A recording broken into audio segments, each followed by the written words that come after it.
Hi guys, magluto na punta, magkiling chef na punta rin dapita. Bahala na sila manaway na sa isang luto, no? Pakulo lang tayo ng karning baboy, lagyan natin ng kape at saka luya para mawala yung mga maritis. Kasi nagbaha na sila, meron na ding mirasol.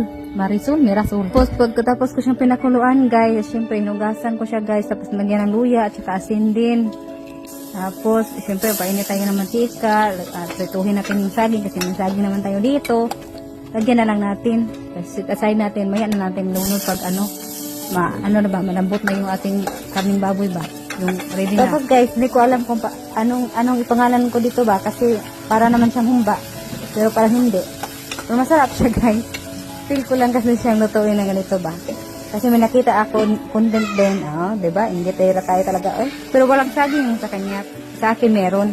Feel ko lang na parang masarap talaga pag meron ding ibang sangkap ba. Nag-background music pa rin ako guys kasi license free naman ito. Built-in to sa sa phone ko ba. Yeah. I can use it anywhere daw. Kaya samantalahin na natin. Yung minutes pala nakalimutan ko. Sorry po.